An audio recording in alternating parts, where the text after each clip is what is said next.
आशा के मोती चैनल में गाय तुलसी व्रत कथा। यह व्रत श्रावण मास की अमावस को किया जाता है। व्रत वाले दिन प्रातःकाल जल्दी उठकर स्नान करके सबसे पहले गाय और तुलसी का पूजन किया जाता है। इसके बाद कथा सुने, एक बार भोजन करें। इसमें हरी साग सब्जी अन्न नहीं खाना चाहिए। हरे रंग के कपड़े भी नहीं पहनना। कुंवारी लड़कियां मन संपत्ति प्राप्त करने हेतु व्रत कर सकती हैं। विवाहित महिला पुत्र प्राप्ति हो इसलिए ये व्रत कर सकती हैं। तथा जगतपुर गांव में एक ब्राह्मण ब्राह्मणी रहते थे, जिनको एक लड़की थी। लड़की जब सियानी हो गई तो मन संपत्ति प्राप्त हेतु गाय तुलसी का व्रत करने लगी, परंतु व्रत पूर्ण होने से पहले ही उसकी मृत्यु हो गई। ब्राह्मण ब्राह्मणी बहुत दुखी हुए और अपने भाग्य को दोष मानकर शेष जीवन व्यतीत करने लगे। मृत ब्राह्मण कन्या ने थोड़े समय बाद एक कोल्ली के यहाँ जन्म लिया।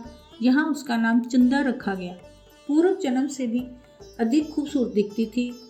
उसे देखकर चांद भी शर्मा जाता था।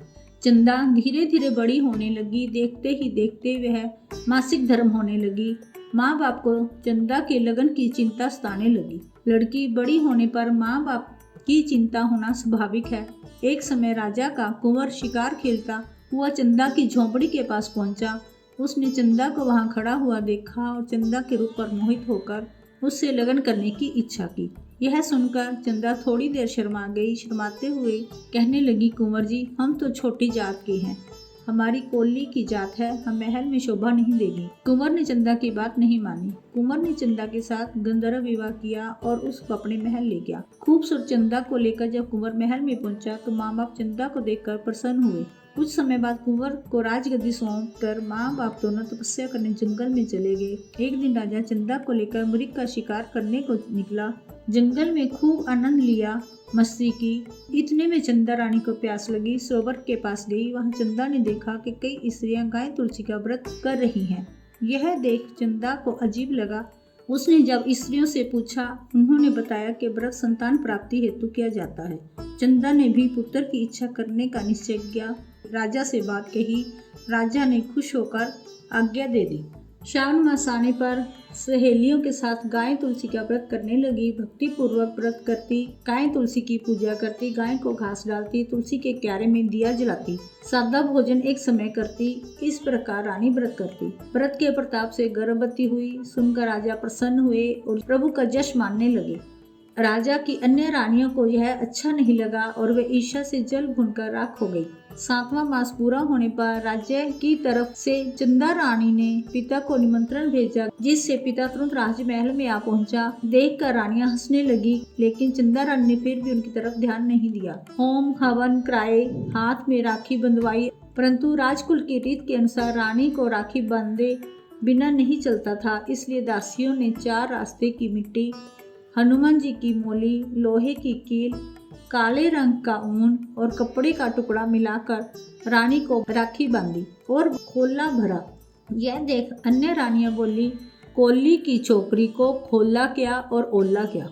फिर भी राजकुल की रीत के अनुसार चंदा रानी का खोला भरा गया, जिसमें हरा नारियल, मूंग और शकुन की कई सोने की मोहरें रखकर गाजे वाजे के साथ चंदा रानी अपने पीहर कोल्लीवास में प्रस्तुति के लिए भेजी गई। कोल्ला भरा मतलब गोद भराई। पूर्व 9 मास के बाद चंदा रानी को पुत्र हुआ। इसकी बधाई स्वरूप राजा को फूल का दड़ा भेजा गया। यह देख राजा अति प्रसन्न हुआ। अन्य रानियां जलकर खाक हो गई, कारण कि किसी भी रानी को लड़का या लड़की नहीं हुई थी, सभी बांझ थी। समय पूरा होने पर चंदा और चंदा जैसा पुत्र लेकर महल में आई और उसने अपने पुत्र का नाम चंद्रमौली रखा। चंद्रमौली धीरे धीरे बड़ा होने लगा। उसको देखकर अन्य रानियों को ईर्ष्या होती थी, जिससे सभी रानियां इकट्ठा होकर राजकुमार चंद्रमौली को मार डालने का षड्यंत्र रचती। षड्यंत्र के अनुसार जब चंद्रमौली पलंग पर सोया हुआ था, तब दासी के द्वारा चुपचाप उठाकर उसे दूर फेंक दिया। बालक लुढ़कता हुआ पीपल के नीचे जा गिरा और रोने लगा। उसी समय वहां एक सुतार की लड़की पीपल की पूजा करने आई। उसने बालक के रोने की आवाज सुनी। बच्चे के पास जाकर सुंदर लड़का देखा, रो रहा है। इस लड़की को एक भी भाई नहीं था। लड़के को देखकर उसने उसे भाई बनाने का विचार किया।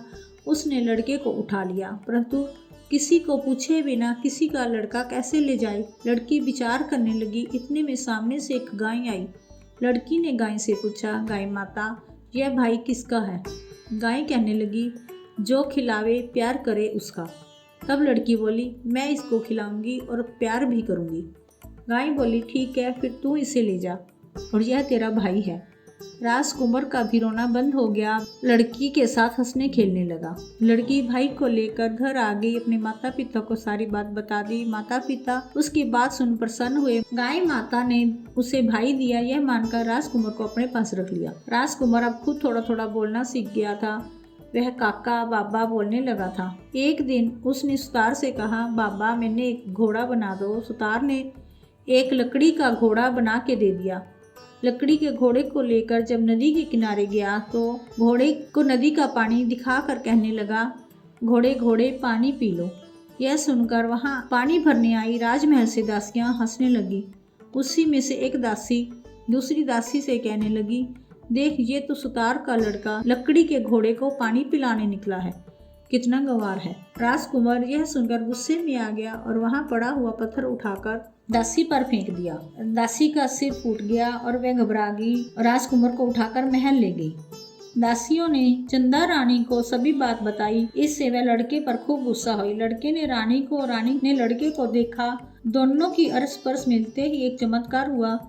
रानी के दोनों स्तनों में दूध की धार फटने लगी। राजकुमार चंद्रमौली दासियों के हाथ से छुटकर रानी से जा चिपटिया और बोल उठा, माँ। माँ ने लड़के को पहचाना, लड़के ने माँ को पहचाना। फिर सुतार की लड़की को बुलाकर सभी बात पूछी।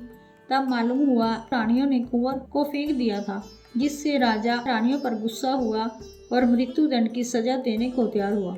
लेकिन चंदा रानी की प्रार्थना पर राजा ने माफ कर दिया। तभी रानियां चंदा रानी की उदारता पर मुग्ध होकर माफी मांगने लगी। चंदा रानी ने सभी को गाय तुलसी व्रत करने को कहा और व्रत की विधि समझाई। राजकुमार चंद्रमौली जवान होने पर पिता की गद्दी पर बैठे। उसने कई वर्षों तक अच्छा राज्य किया। हे गाय तुलसी माता, जैसे आप चंदा रानी को फली वैसे सभी को फलना।